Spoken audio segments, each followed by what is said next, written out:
Alright, the topic we were discussing was biochemistry of endocrine system. इस topic में हमने course curriculum देखा था कि हमारे पास सबसे पहले ओवरव्यू ऑफ एंडोक्राइन सिस्टम था, फिर पिट्यूटरी एंड हाइपोथैलेमिक हार्मोन्स, उसके बाद हमारे पास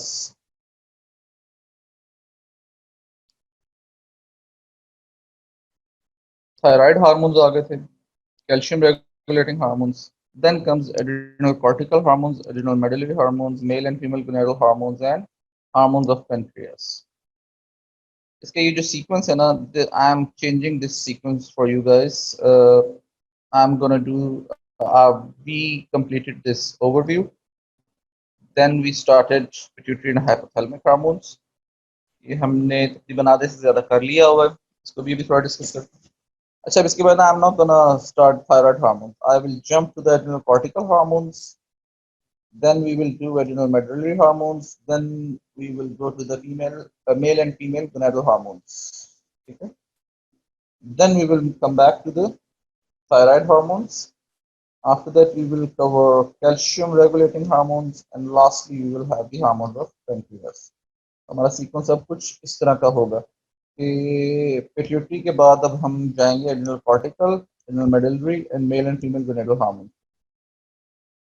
फिर जब ये हमारा पिट्यूटरी पूरा खत्म हो जाएगा, उसके बाद फिर मैं इसलिए से कह रहा हूँ कि पिट्यूटरी खत्म हो जाएगा, पिट्यूटरी नहीं मैं डिस्कस करता हूँ अभी छोड़ो इसे. जब हमारा पिट्यूटरी पूरा खत्म हो जाएगा, then we will start with thyroid and then we will go to the parathyroid hormones and lastly we will go to the pancreatic hormones. So this will be our sequence. ये sequence आप follow करेंगे till the end of this topic. ठीक है, we are done with the overview. We are going through the pituitary and hypothalamic hormones. अब pituitary and hypothalamic में आपने देखा था ना कि जो हमारे पास एंटीरियर पिट्यूटरी थे उनके हार्मोन्स में था एक ACTH. अब ये जो ACTH है ये निकलता है एड्रिनल कॉर्टेक्स से. वो डाला उन्होंने इस टॉपिक में हुआ है और उसके बाद हमने वो एड्रिनल कॉर्टिकल हार्मोन में ही पढ़ना. So what I am doing is I am gonna cut short this topic pituitary and hypothalamic hormones.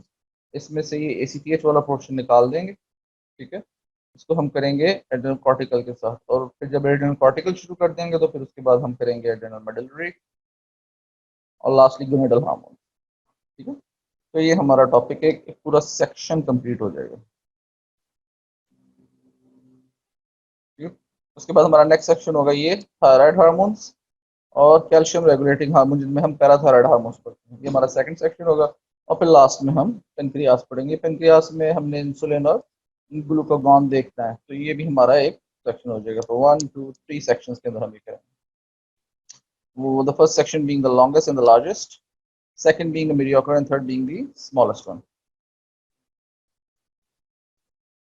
जो हम पिट्यूटरी एंड हाइपोथैलेमिक हार्मोन्स कर रहे थे उसमें हमारे पास जो हमारा कोर्स करिकुलम है वही आपके सामने मौजूद है.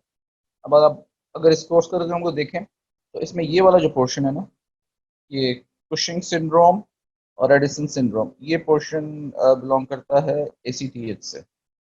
ठीक है,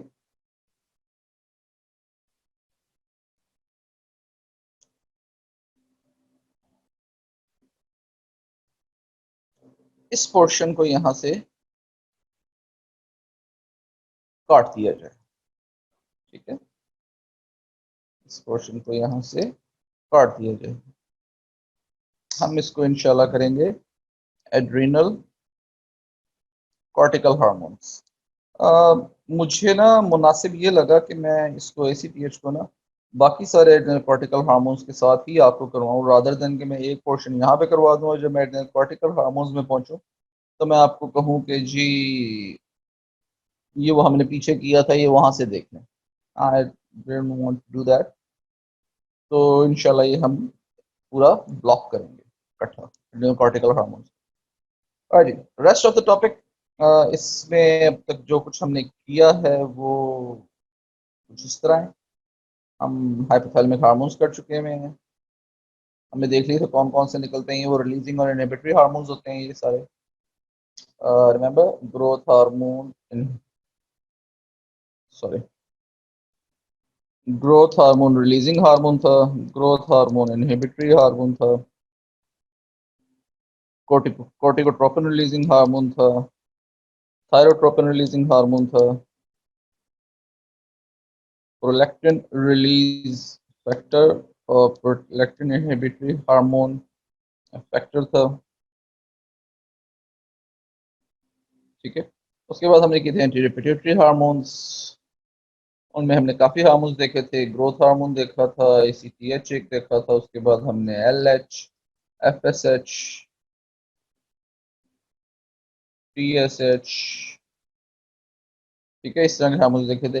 ग्रोथ हार्मोन हमने थोड़ा डिटेल में देखा था एज पर योर कोर्स, जिसमें हमने इफेक्ट्स ऑफ ग्रोथ हार्मोन देखे। ड्वार्फिज्म, जो चाइल्डहुड में hyposecretion, reduced secretion of growth hormone होती है, वो देखी थी। ठीक है, जिसमें हमारे पास प्रोपोर्शनेट बॉडी बनती थी, प्रोपोर्शनेटली स्मॉल बॉडी। उसके बाद हमें जाइगेंटिज्म देखी थी। जाइगेंटिज्म में हमारे पास हमने देखा था कि चाइल्डहुड से ही इंक्रीज या hyper secretion of growth hormone थी, जिसमें ट्रू जायंट्स बन रहे थे। ठीक है, लास्टली हमने एक्रोमेगली देखी थी, जिसमें मिडिल एज में, एडल्टहुड में जाके increase secretion of growth hormone थी। ठीक है, इसमें हमने वो देखा था कि डिस्प्रोपोर्शनेटली बॉडी ग्रो करती है, बड़े बड़े हाथ, बड़े बड़े पैर और बड़ा सा जॉ, आवाज खराब, बिगर टंग, स्टफ लाइक दैट। ठीक है, alright, now what we are going to do is we are going to remove the adrenocortical hormones from this point and we'll start the antidiuretic hormones। ठीक है, ये है posterior pituitary का hormone. ठीक है, ये सारे जो हमने देखे थे ये सारे anterior pituitary के थे। ऑलराइट, नाउ ये posterior pituitary का एक हार्मोन है यहाँ पे। ठीक है, इसको देखते हैं, जिसमें हमने ये एडीएच, जिसका दूसरा नाम है वेजोप्रेसिन, ये देखना है। ठीक है, इसको एब्रीविएट करते हैं हम एडीएच से। इसकी हम डिजीजेस देखेंगे, कुछ डायबिटीज इंसिपिडस और syndrome of inappropriate ADH secretion, इसका शॉर्ट फॉर्म है SIADH। ठीक हो गया जी। Now before I move on to the posterior pituitary, do you have any questions? Do you have any questions up till now?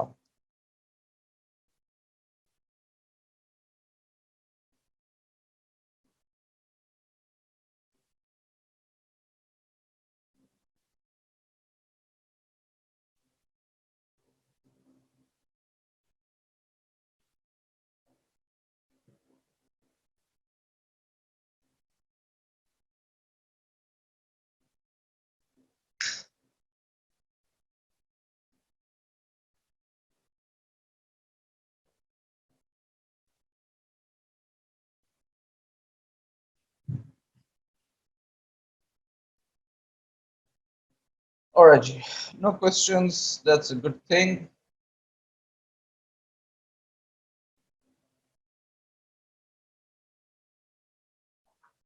Good thing or is it a bad thing? I could never decide कि मुझसे students question नहीं पूछ रहे हैं तो ये अच्छी बात है या बुरी बात। क्योंकि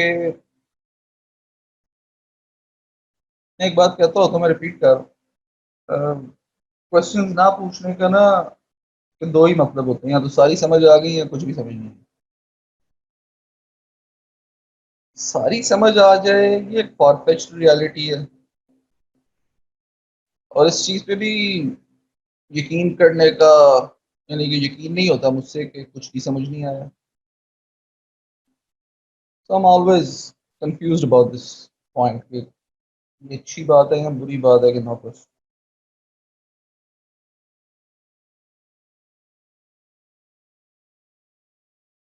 Anyways,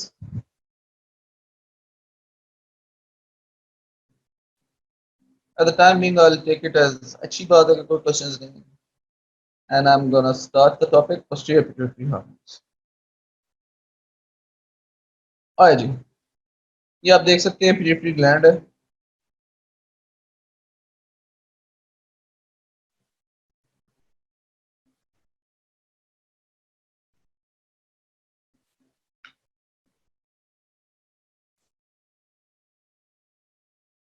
present in brain. It has two portions. This one anterior pituitary and this posterior pituitary. ये हमारे पास हाइपोथैलेमस शो हुआ है जिसमें से कुछ हार्मोन्स सीक्रेट होकर आके एंटीरियर पिट्यूटरी पे एक्ट करते हैं और कुछ हार्मोन्स हमारे पास पोस्टीरियर पिट्यूटरी में आ जाते हैं। एंटीरियर पिट्यूटरी हार्मोन्स या एंटीरियर पिट्यूटरी ग्लैंड के हार्मोन्स जो आपने देखे थे, ग्रोथ हार्मोन, ठीक है, जिसमें हमने ड्वार्फिज्म, जाइगैंटिज्म और एक्रोमेगाली देखी थी।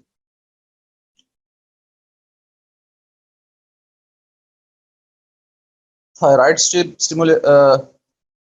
Stimulating hormone, adrenocorticotropic hormones, follicle stimulating hormone and luteinizing hormone.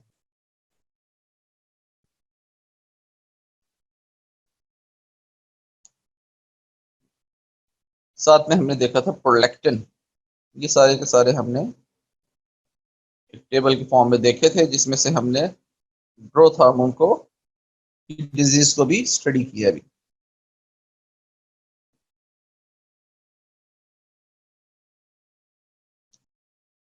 अब आ जाते हैं हम पोस्टीरियर पिट्यूटरी के ऊपर।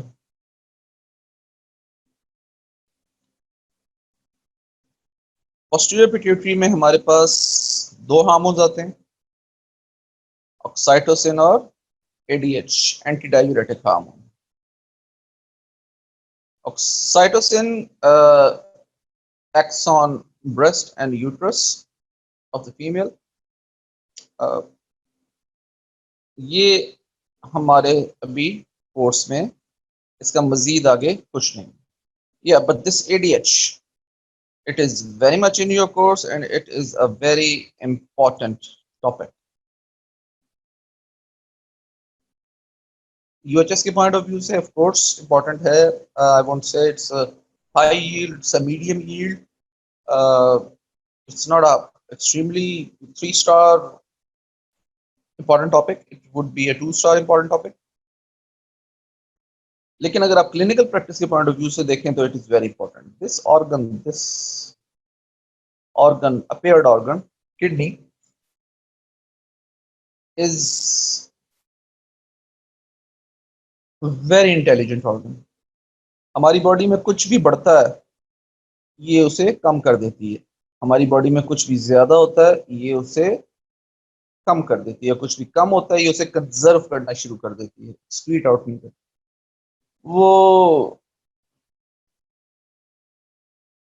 अच्छा, मैं ये कहूँगा आप सबने चाय बनाई है कभी, तो शायद उसमें से कुछ हो जिन्होंने ना बनाई हो, लेकिन चाय बनते तो देखी ही होगी कभी ना कभी जिंदगी में, या पता तो होगा उसका मैकेनिज्म क्या है। सारा कुछ वो एक पैन में डालते हैं, दूध, पानी, पत्ती, वो किसी ने अगर और कुछ डालना हो, अदरक, दालचीनी, इलायची वगैरह, something so on so fourth. अभी सारे इंग्रेडिएंट्स जो हैं ये हमारे पास उस सोल्यूशन में आ जाते हैं जो पक रहा होता है। जब वो पक जाता है तो क्या करते हैं, कप के ऊपर एक वो रखते हैं, सीड सी, जिसे हम उर्दू में छन्नी कहते हैं, ठीक है। अब हम उसके अंदर चाय डालते हैं और उसके नीचे से जो निकलता है वो सिर्फ और सिर्फ फ्लूइड होता है। वो जितने भी पार्टिकल्स होते हैं ना, वो जो पत्ती होती है हमारे पास, उसके जो पार्टिकल्स होते हैं, अगर उसके अलावा और कुछ डाला हुआ है, दालचीनी, अदरक, इलायची वगैरह, उनके जो पार्टिकल्स होते हैं वो होते हैं इसके अंदर, ठीक है ना। और वो सारे का सारा फिल्टर आउट हो जाता है और नीचे हमारे पास क्लियर फ्लूइड रह जाता है। अब ये जो किडनी है ना, ये भी बिल्कुल इस छन्नी की तरह काम करती है, ठीक है, बिल्कुल इस छन्नी की तरह काम करती है। अगर तो ये छन्नी बिल्कुल ठीक है तो नीचे जो फ्लूइड निकलेगा वो बिल्कुल अपनी मर्जी का निकलेगा, ठीक है।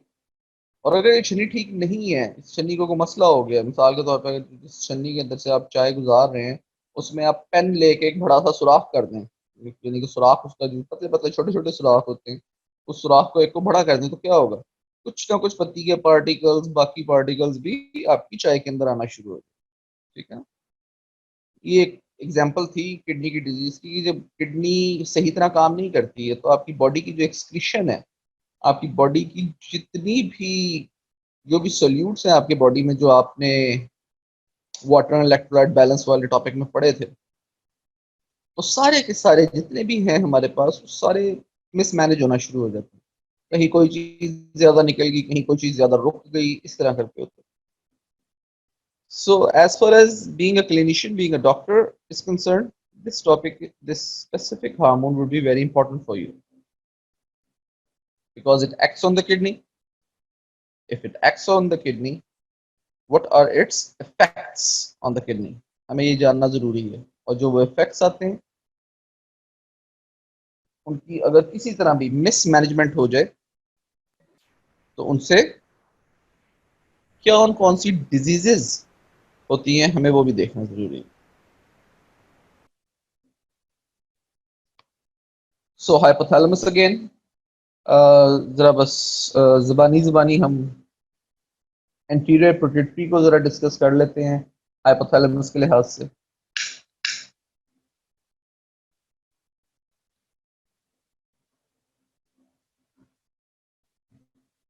हाइपोथैलेमस से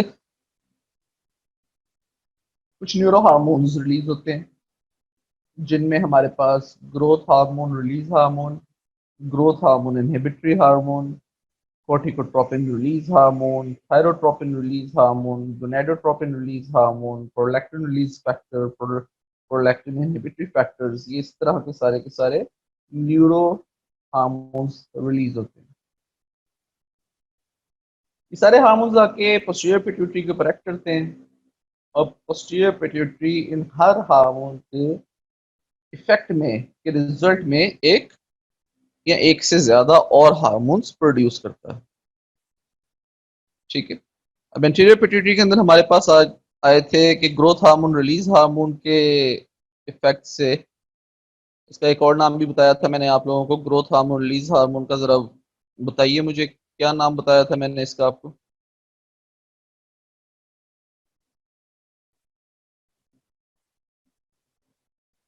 growth hormone release hormone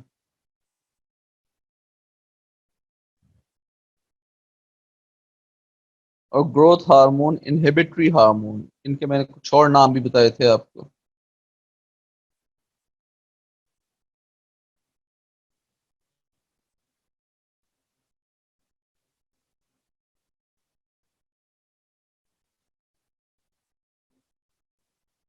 So there were no questions, right? Everything was crystal clear. The torch bearers, शुक्र है अल्लाह का, मैं डांटना शुरू करने ही लगा था। कालू साहब बचा लिया आपने पूरी क्लास को, मुबारक हो, मगर गलत आंसर देके। किसका आंसर दिया है somatostatin? Growth hormone release hormone का या ग्रोथ हार्मोन इनहिबिटरी हार्मोन का?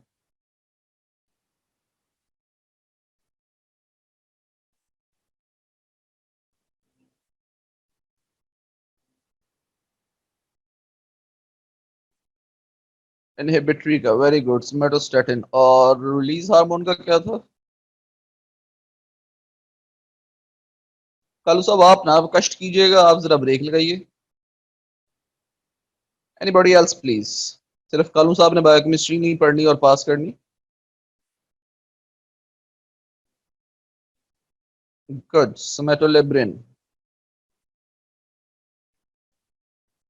Good, very good.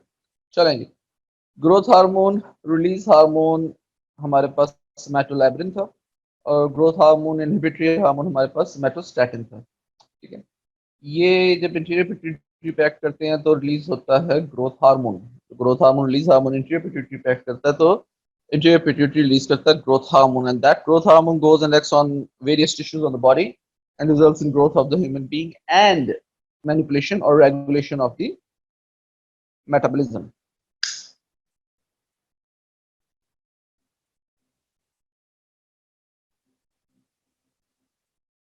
उसके बाद हमारे पास आया था एसीटीएच। एसीटीएच इंटीरियर पिट्यूटरी का हार्मोन है। ये रिलीज होता है hypothalamic hormone corticotropin releasing hormone के अंडर इन्फ्लुएंस। ये एसीटीएच जाके एक्ट करता है एड्रिनल कॉर्टेक्स के ऊपर। एड्रिनल ग्लैंड्स किडनी के ऊपर पिरामिडल शेप के ऑर्गन्स होते हैं, ये उनमें से उस ऑर्गन को जो एड्रिनल ग्लैंड है उस ग्लैंड के कॉर्टेक्स के ऊपर, ठीक है, उस ग्लैंड के तीन पोर्शंस होते हैं। The outermost covering is the capsule, the innermost layer is the adrenomedullary layer, उसके अंदर 7 ब्लड वेसल्स होती हैं, and the layer between the adrenomedullary and the capsule is called the adrenal cortex. उस adrenal cortex पे जब ये act करता है ACTH, तो आगे ग्लूकोकॉर्टिकॉइड्स, मिनरलोकॉर्टिकॉइड्स और सेक्स हार्मोन्स रिलीज होते हैं। अब हम आ जाते हैं आगे। हाइपोथैलेमस से रिलीज होता है thyrotropin release hormone. Thyrotropin release hormone anterior pituitary पे एक्ट करता है, तो थायरोट्रोपिन हार्मोन रिलीज होता है। थायरोट्रोपिन हार्मोन का दूसरा नाम है थायराइड स्टिमुलेटिंग हार्मोन। वो एक्ट करता है थायराइड के ऊपर और आगे थायरॉक्सिन रिलीज करता है। Next comes our gonadotropin releasing hormones, जिस जो जो एंटीरियर पिट्यूटरी पे एक्ट करते हैं, तो वो LH और FSH ल्यूटिनाइजिंग हार्मोन और फॉलिकल स्टिमुलेटिंग हार्मोन रिलीज करती हैं, जो जाके आगे मेल और फीमेल के गोनाड्स के ऊपर एक्ट करते हैं।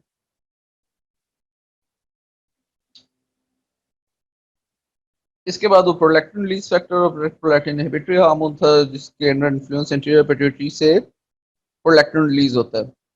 ठीक हो गया जी। अब हम आ जाते हैं पोस्टीरियर पिट्यूटरी के ऊपर। जब hypothalamus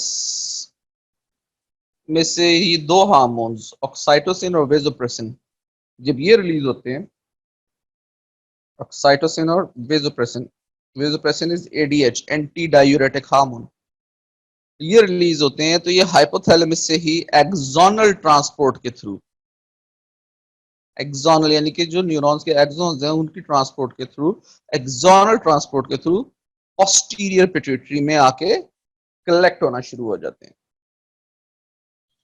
These hormones, oxytocin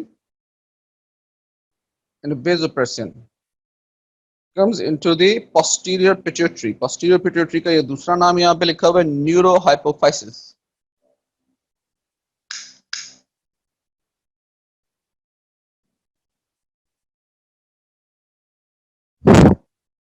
physiology में पढ़ा हुआ ना ये, मेरे ख्याल से पढ़ा होना चाहिए आप लोग को, ये इसका पोस्टीरियर पिट्यूटरी का दूसरा नाम न्यूरोहाइपोफाइसिस पढ़ा हुआ है कि नहीं? Good, very good. तो ये जो एंटीरियर पिट्यूटरी होता है उसका क्या नाम होता है इस तरह का न्यूरोहाइपोफाइसिस वाला, उसका दूसरा नाम क्या होता है?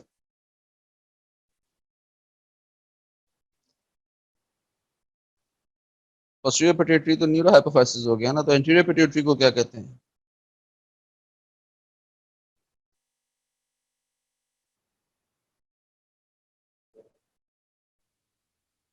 एडिनोहाइपोफाइसिस, वेरी गुड। हसीब भाई, मास्टर ग्लैंड पूरे पिट्यूटरी ग्लैंड को कहते हैं। और कोमल जहरा साहब भाई, ये DF क्या होता है? DF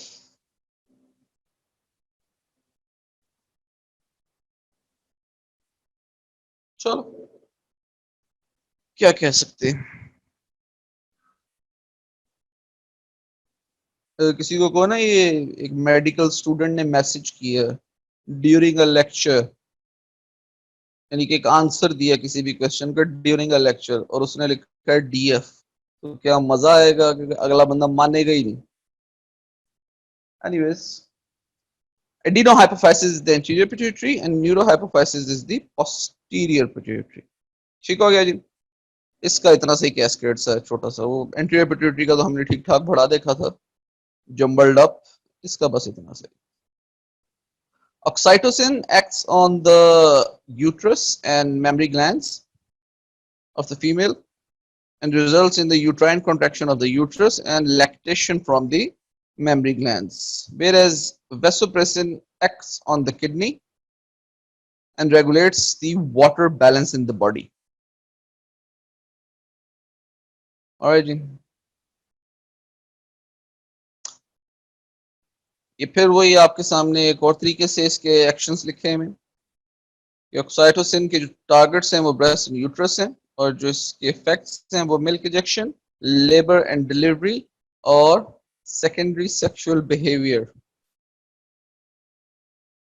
और वेसोप्रेसिन किडनीज पे एक्ट करके वाटर रीअब्जॉर्प्शन करवाता है, रेगुलेशन ऑफ वाटर बैलेंस। और जी now comes the anti diuretic hormone vasopressin. अब जिस तरह इसके नाम से जाहिर है एंटी डायूरेटिक, डायूरेसिस या डायूरेटिक क्या होते हैं?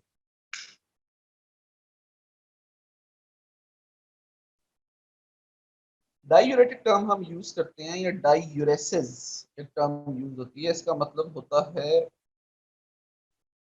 बॉडी में से ज्यादा पानी बाहर निकलना। ठीक है। डायूरेटिक का क्या मतलब हुआ? कोई भी ऐसी चीज, वो दवाइयां भी हो सकती हैं, हम दवाइयों को भी डायूरेटिक्स कहते हैं। एक क्लास ऑफ मेडिकेशन है डायूरेटिक्स, ये यूज होती है हाइपरटेंशन मेडिकेशन में। ठीक है। कई ड्रग्स हैं इसके अंदर, फ्लूसोमाइड है, स्पाइरोनोलेक्टोन है, ये करती क्या है, ये बॉडी में से हाइपरटेंसिव पेशेंट्स के अंदर प्रेशर ज्यादा हुआ होता है, उनमें से फ्लूइड कंटेंट कम कर देती हैं, उस प्लाज्मा में से फ्लूइड कंटेंट कम कर देती हैं, जिसकी वजह से वेसल्स के ऊपर प्रेशर कम होना शुरू हो जाता है। तो ये हाइपरटेंसिव लोगों के लिए एक ड्रग की क्लास भी है डायूरेटिक्स। डायूरेटिक्स वो सब्सटेंसेस हैं, वो केमिकल्स हैं, वो हार्मोन्स हैं जो आपकी बॉडी में ज्यादा से ज्यादा पानी बाहर निकालने में मदद करें। तो ये जो है हमारे पास, इसका नाम है एंटी डायूरेटिक, यानी कि ये उस डायूरेसिस को, उस वाटर लॉस को, जो ज्यादा पानी निकल रहा होता है उसको रोकता है, उसको चेक करता है, कम करता है। ठीक है। सो एंटी डायूरेटिक हार्मोन, इसको मैंने इस तरह तोड़ तोड़ के आप लोगों को इस वजह से समझाया कि कभी कभार ना कंफ्यूजन हो जाती है इसमें कि ये करता क्या है। So anti diuretic hormone now should be clear to you कि ये करता क्या। तो अगर हमारी बॉडी में एडीएच की कॉन्सेंट्रेशन ज्यादा हो रही है, अगर एडीएच की कॉन्सेंट्रेशन ज्यादा हो रही है, क्या होगा? ज्यादा पानी एक्सक्रीट आउट होगा या ज्यादा पानी कंजर्व होगा? अगर एडीएच ज्यादा हो रहा है तो हमारी बॉडी में क्या होना चाहिए? जो मैंने आपको सारी एक राम कहानी सुनाई है, इसके अंदर इस नॉलेज को अप्लाई करके मुझे बताएं कि अगर आपकी बॉडी में एडीएच की कंसंट्रेशन ज्यादा हो जाती है, रिलीज ज्यादा हो जाती है, तो आपकी बॉडी पे क्या इफेक्ट्स आएगा? आपके पास दो ऑप्शन है। पहली ऑप्शन है, क्या आपकी बॉडी के अंदर वाटर कंटेंट ज्यादा हो जाएगा या आपकी बॉडी में वाटर कंटेंट कम हो जाएगा? आपकी बॉडी के अंदर, मैं आपकी यूरिन प्रोडक्शन नहीं पूछ रहा। Very good. कल साहब वाकई जो मैंने पहले कहा था ना, लगता है कि आप ही ने पास करनी है सिर्फ बायोकेमिस्ट्री। बाकी तो हमारे 128, 128 कहते हैं, 127 हो गए। बाकी जो हमारे 127 पार्टिसिपेंट हैं, 127 से 126 हो गए, वो बस स्कूल में है। कालू साहब शायद आपका नेट ज्यादा तेज चलता है। चले, जो भी वजह, it's good, I appreciate it, at least for you. Anti diuretic hormone अगर बॉडी में ज्यादा हो जाए तो बॉडी में वाटर कंसंट्रेशन, वाटर की अमाउंट, क्वांटिटी ज्यादा होनी शुरू हो जाती है। और अगर किसी वजह से एडीएच रिलीज ना हो रहा हो तो वाटर की कंसंट्रेशन, वाटर की क्वांटिटी, वाटर की अमाउंट कम होनी शुरू हो जाती है, पानी ज्यादा से ज्यादा बाहर एक्सक्रीट आउट होना शुरू हो जाता है। ठीक है। Let me put it this way,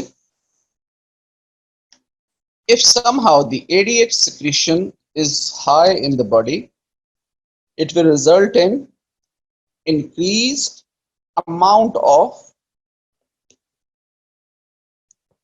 water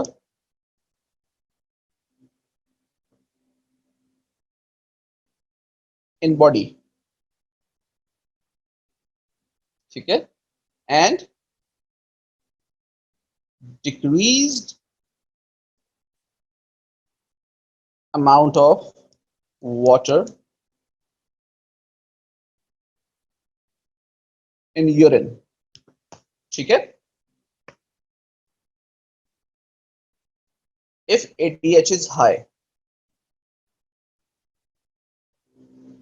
if ADH is somehow reduced in the body, it will result in decreased amount of water in body and increased amount of water in body. ठीक है, ADH ज्यादा है तो पानी body में ज्यादा, ADH कम है तो पानी बॉडी में कम है। ये इसका डायरेक्ट रिलेशनशिप। इनडायरेक्ट रिलेशनशिप है इसका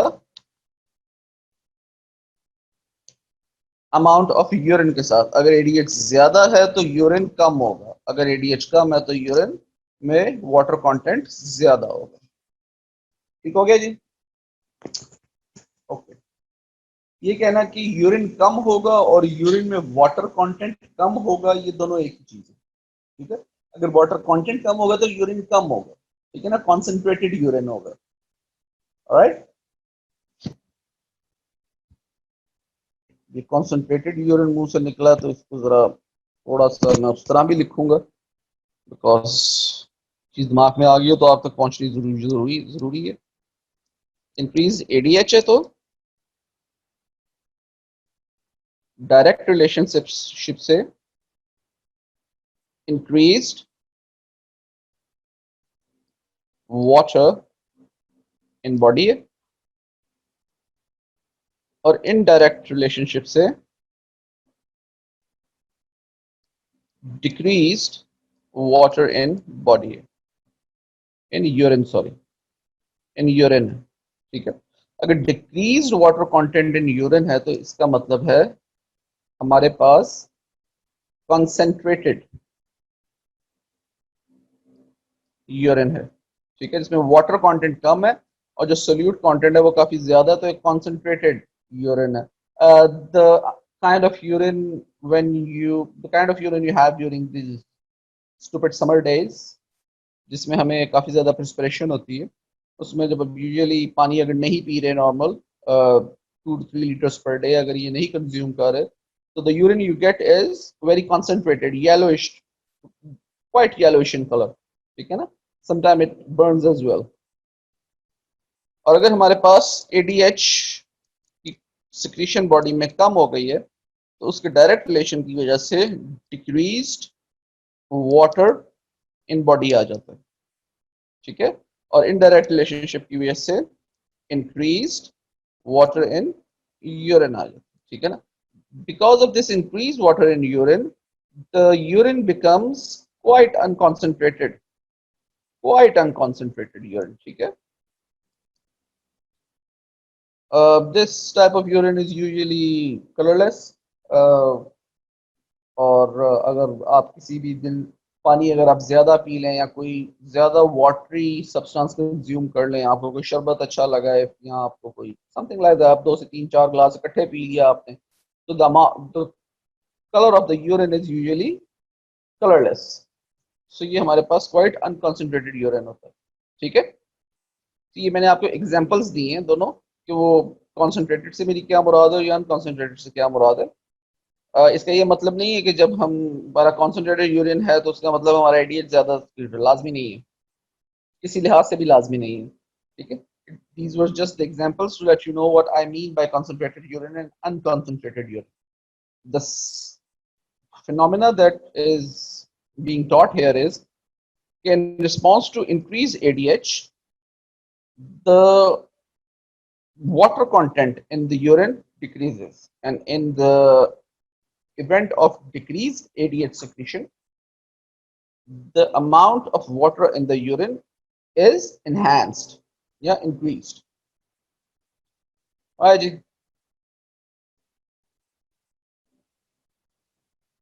अब अगर ये साफ ना हो तो मुझे बंद करके लगाना पड़ेगा।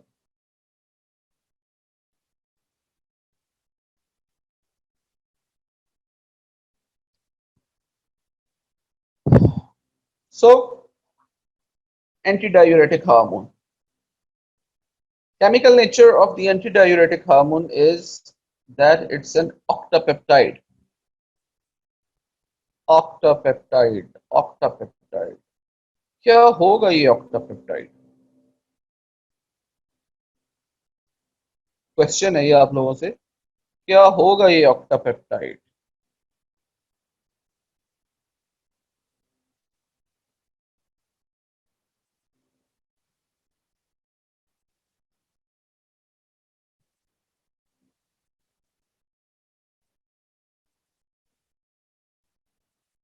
प्रोटीन,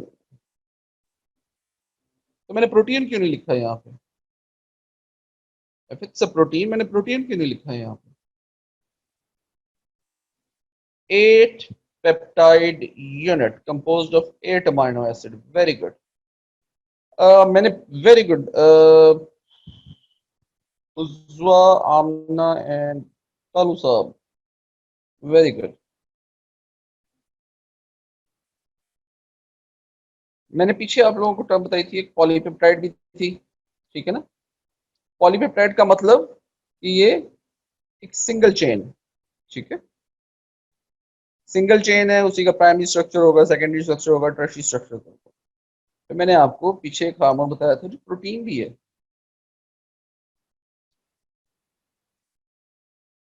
अब अगर कोई हार्मोन प्रोटीन है तो इसका क्या मतलब हुआ?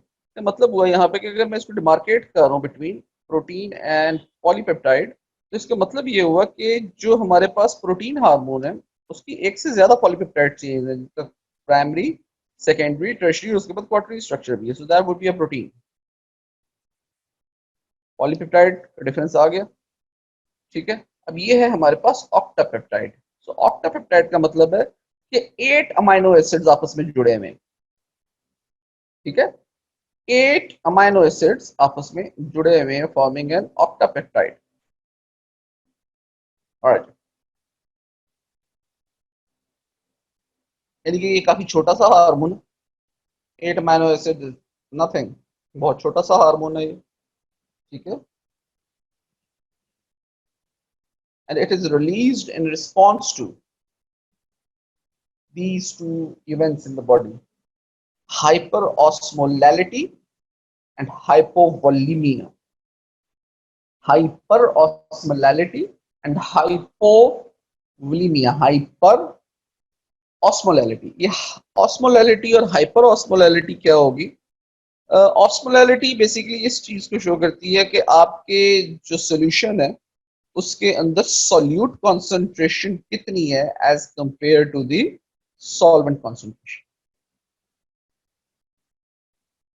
अगर किसी भी सॉल्यूशन में सॉल्यूट कॉन्सेंट्रेशन ज्यादा हो जाए as compare to the solvent, ठीक है,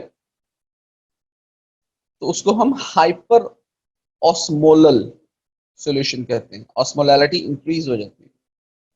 और अगर सॉल्यूट कॉन्सेंट्रेशन कम हो जाए और कंपैरिजन में वाटर कॉन्सेंट्रेशन या सॉल्वेंट कॉन्सेंट्रेशन ज्यादा हो जाए, तो हमारे पास वो हाइपो ऑस्मोलल हो जाता है। तो सोल्यूट कॉन्सेंट्रेशन अगर कंपैरेटिवली कम होगी तो हाइपोऑस्मोलर होगा, और solute concentration according to solvent ज्यादा होगी तो हाइपर ऑस्मोलर होगा। फ्लूइड कॉन्सेंट्रेशन से ज्यादा है सोल्यूट कॉन्सेंट्रेशन, यानी कि वाटर कॉन्सेंट्रेशन कम हो रही है तो हाइपर ऑस्मोलैलिटी हो रही है। तो पहला जो इसका जो रिलीजिंग फैक्टर है वो क्या है? हाइपर ऑस्मोलैलिटी, यानी कि आपकी बॉडी में वाटर कॉन्सेंट्रेशन कम हो रही है, सॉल्वेंट कॉन्सेंट्रेशन कम हो रही है as compare to the solute concentration. और दूसरा हमारा जो फैक्ट है वो है, जो फैक्टर है रिलीजिंग, वो है हमारे पास हाइपोवोलीमिया।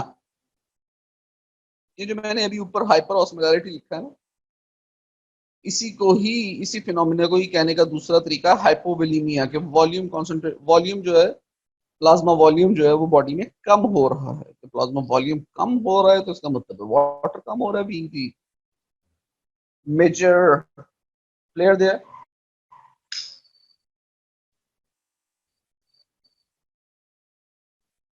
वाटर कम हो रहा है तो इसका मतलब है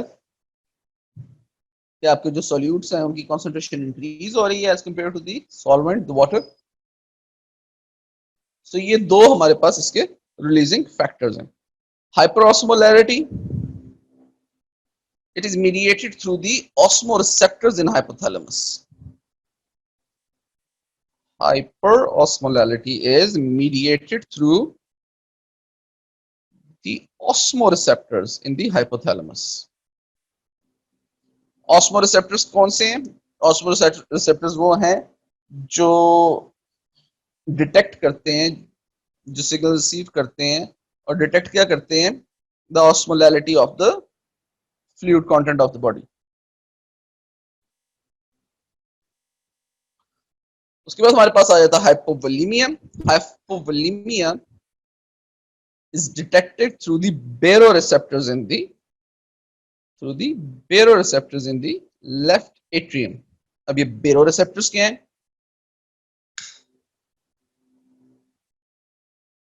आई एम प्रीटी श्योर आप लोगों ने फिजियोलॉजी में पढ़ा होगा। baroreceptors आपकी वो रिसेप्टर्स हैं जो डिटेक्ट करते हैं चेंज इन द प्रेशर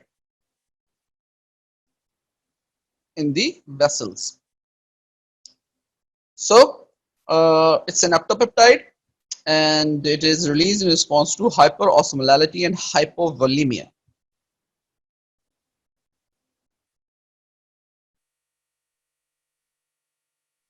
ये देखिए, increase plasma osmolality, hyper osmolality, ठीक है, ज्यादा हो रही है तो इसका मतलब है कि हमारे पास वाटर कंटेंट कम हो गया।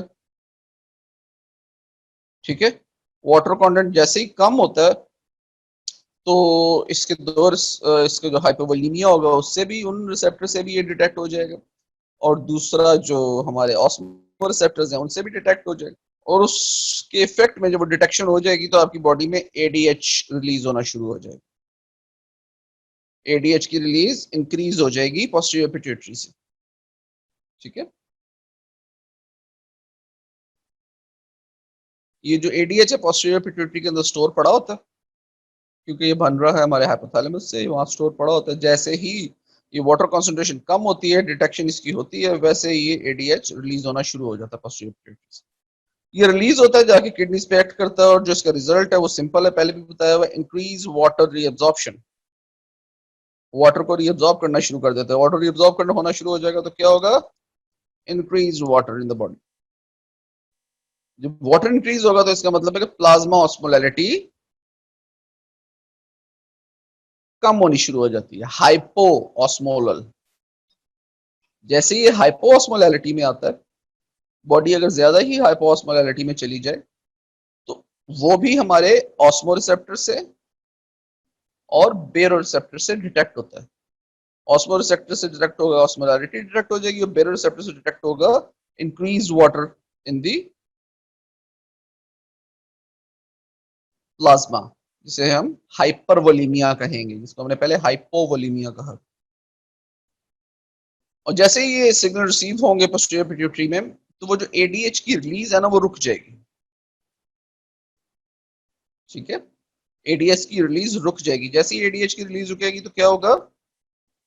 वाटर ज्यादा से ज्यादा एक्सक्रीट आउट होना शुरू हो जाएगा यूरिन में, ज्यादा से ज्यादा एक्सक्रीट आउट होना शुरू हो जाएगा। यहाँ पे इंक्रीज्ड एक्सक्रीशन हो जाएगी वाटर की। जब ये इंक्रीज एक्सक्रीशन हो गई है तो उसके बाद हमारे पास क्या रिजल्ट आएगा? Hyper osmole, and the cycle keeps on going.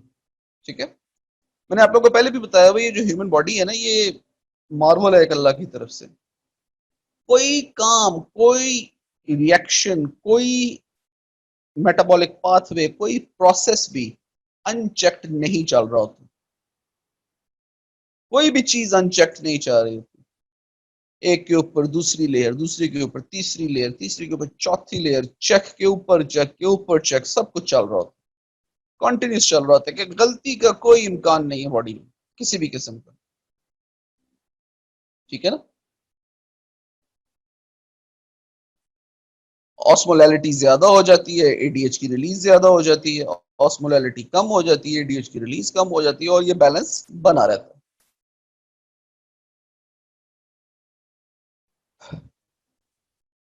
इस तरह इलस्ट्रेशन को देखिएगा प्लीज।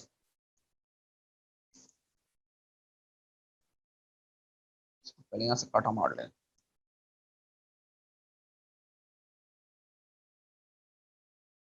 हाइड्रेटेड स्टेट में, वेल हाइड्रेटेड स्टेट में, जो हमारे पास एडीएच की रिलीज है वो कम होती है। वेल हाइड्रेटेड स्टेट वो होती है कि बॉडी के अंदर एम्पल अमाउंट में पानी पड़ा हुआ है। ठीक है ना? एम्पल अमाउंट में पानी पड़ा हुआ है तो इसका मतलब है कि वो प्लाज्मा ऑस्मोलैलिटी है वो गिरी हुई है, तो एडीएच की रिलीज बंद हुई होती है। ठीक है, और बॉडी में पानी इनफ पड़ा होता है। बॉडी में पानी इनफ पड़ा होता है ना, तो ये देखिए कलेक्टिंग डक्ट जो है, इनसे पानी ब्लड की तरफ जाना कम होता है। इसको मैं कम ही कहूंगा। कम क्यों कहूंगा कि जो मैंने इसका रेसिप्रोकल आपको देना है वो डिफरेंट है, कम होता है। So less water is reabsorbed in the response of low ADH. In another case, in the case of dehydration, where high ADH is released, more and more water is reabsorbed from the collecting ducts in the plasma or in the blood. More and more water is absorbed. So high ADH means high increased water reabsorption. अब ये होता कैसे है? ये एक चीज लिखी हुई है एक्वापोरेंस। जो एक्वापोरेंस है ना, ये पोर्स हैं इन ट्यूबुलर सेल्स के अंदर, क्योंकि ये जो कलेक्टिंग डक्ट से होके फ्लूइड ट्यूबुलर सेल्स में और ट्यूबुलर सेल से फिर ब्लड में वाया कैपिलरीज, ठीक है ना, ये इसमें जाना होता है इन द किडनीज।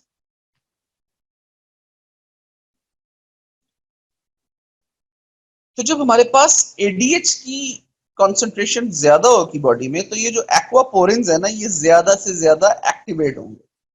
ये ज्यादा से ज्यादा एक्टिवेट होंगे तो ज्यादा से ज्यादा पानी हमारे पास ट्यूबुलर सेल्स में आ सकेगा और वहां से फिर आगे ब्लड में जा सकेगा। अगर ये एडीएच कंसंट्रेशन कम हो तो ये जो एक्वापोरेंस है ना, ये सारे के सारे नहीं एक्टिवेट होते, ये कुछ एक्टिवेट होते हैं, जिसकी वजह से कंपैरेटिवली कम पानी जाता है ट्यूबुलर सेल्स में और कम पानी जाता है उससे आगे ब्लड में। ठीक है, तो ये सारे का सारा जो इफेक्ट है कि पानी जो कम रीअब्सॉर्ब करना है और जो ज्यादा रीअब्सॉर्ब करना है, ये एग्जीक्यूट किया जाता है by the help of these aquaporins which are directly under the control of ADH. Decreased ADH results in increased aquaporin activation. Results in decreased ADH results in decreased aquaporin. Come ADH होगा तो कम aquaporin activate होंगे, results in decreased water and vice versa. अगर increase ADH होगा तो increase aquaporin होगा, increase water release होगा, sorry reabsorb होगा। इसकी एक कंडीशन है diabetes insipidus. It is a condition characterized by large amounts of dilute urine with increased thirst. Large amount of dilute urine with increased thirst results from the deficiency of ADH. ADH नहीं होगा, कम होगा तो कम एक्वापोरेंस खुलेंगे, कम एक्वापोरेंस खुलेंगे तो पानी कम से कम reabsorb होगा। पानी कम रीअब्सॉर्ब होगा तो प्यास ज्यादा लगेगी। ठीक हो गया, ये तो हो गया एक इफेक्ट। इसका दूसरा इफेक्ट, अगर एडीएच रिलीज नहीं होगा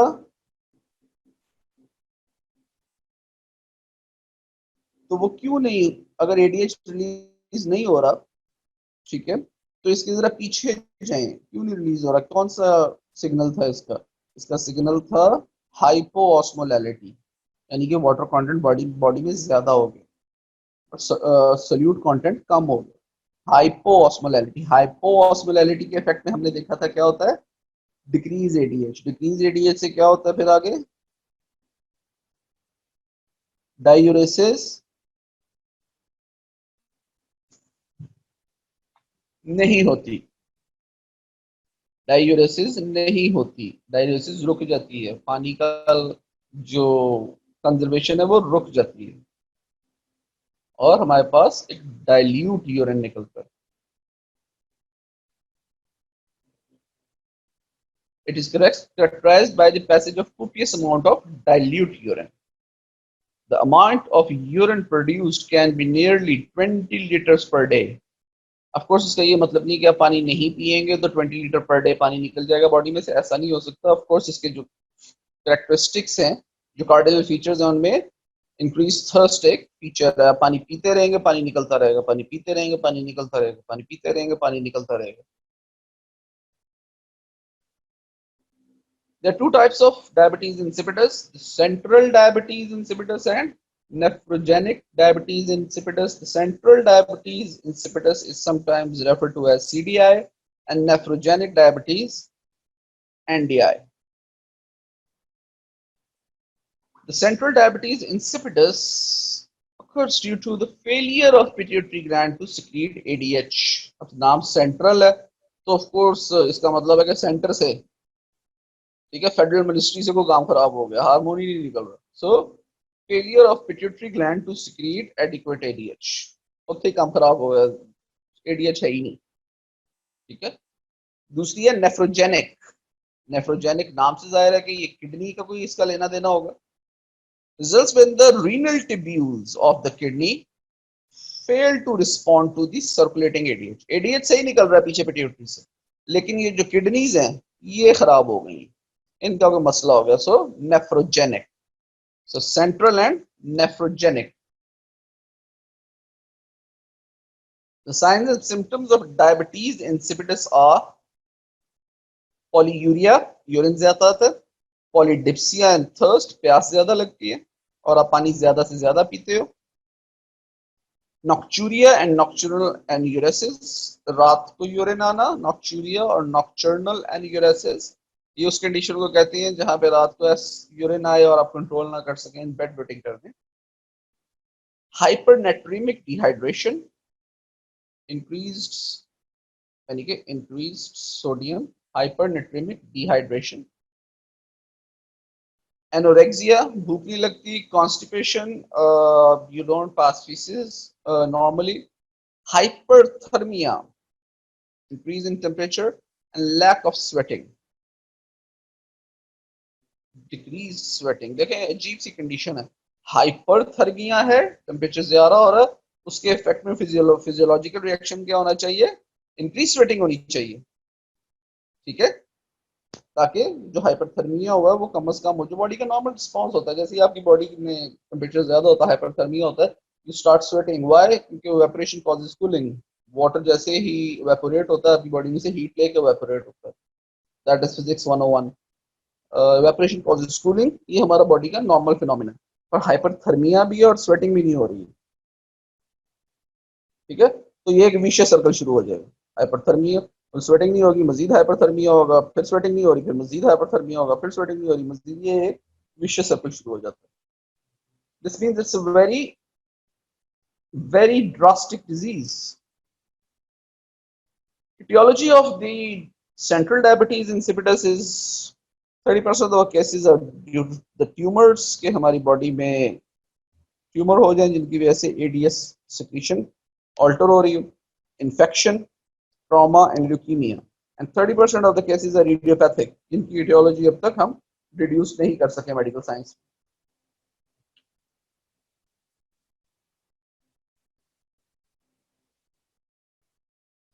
ये देखिए central diabetes insipidus,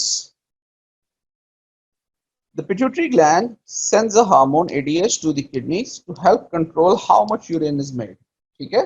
so it's a normal urine, the normal color of the urine, ठीक हो गया जी। देखिए ये सिग्नल नॉर्मल आ रहे हैं, किडनी पे एक्ट कर रहे हैं और एक नॉर्मल यूरिन प्रोड्यूस हो रही है। In central diabetes insipidus, the pituitary gland does not make enough ADH. ADH concentration कम हो चुकी है, ADH concentration कम हो गई है, तो इसका मतलब kidneys make a lot of urine, ADH concentration कम हो जाएगी तो इनडायरेक्ट रिलेशनशिप के अंदर वाटर concentration in urine ज्यादा हो जाएगी, ठीक है ना, ये जो रिलेशंस बताए थे उसके लिहाज से, ठीक है। results in a clear urine, increased amount of clear urine। ये देखें ADH बंद हो गया सेंट्रल डायबिटीज इंसिपिडस में, no signal is coming, the kidneys are going rampant and making a lot of urine, ठीक है, with increased water content। Okay जी, जो हमारे पास नेफ्रोजेनिक डायबिटीज इंसिपिडस है, उसकी एटियोलॉजी में हमारे पास प्राइमरी और सेकेंडरी आ जाते हैं। प्राइमरी में फेमिलियल है जो एक्स लिंक्ड रिसेसिव है, और सेकेंडरी में हमारे पास pyelonephritis chronic kidney disorder, hypokalaemia decreased potassium concentration, hypercalcemia increased calcium concentration, a disease known as sickle cell disease, and some protein deprivation results in nephrogenic diabetes insipidus। और ये इसको अगर आप देखें कि इसके अंदर क्या होता है, जो हमारे पास नॉर्मल एडीएच सिक्रीशन की वजह से नॉर्मल यूरिन बन रहा था, अब उसमें क्या हो गया नेफ्रोजेनिक के अंदर, kidneys do not respond to the ADH, ठीक है, and they make a lot of urine. ADH release तो सही हो रहा है, पहुंच भी रहा है यहां तक, लेकिन किडनीज के ऊपर रिस्पांस खत्म हो गया। किडनीज के जो रिसेप्टर्स हैं इस एडीएच को डिटेक्ट करने वाले, बाइंड करने वाले, वो नहीं है, ठीक है। एक्वापोरिन्स का मसला हो गया, तो क्या होगा, अ lot of urine is produced, ठीक है, clear, abundant urine is produced, ठीक है। जो हमारे पास सेंट्रल था उसमें क्या था, यहीं पे कांटा बज गया था, यहाँ पे नेफ्रोजेनिक में यहाँ पे, ठीक हो गया जी। So I'm done for today. In fact, the time is done. I am not going to start this new topic. If you have any questions, you may ask.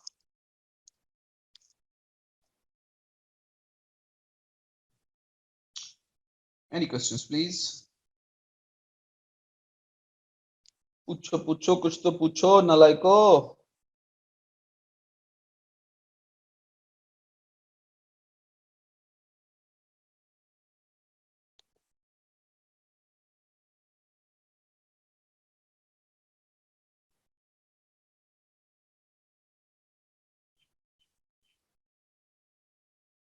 Gee, any questions?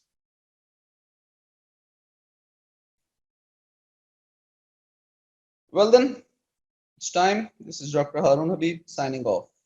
See you day after tomorrow. Allah Hafiz.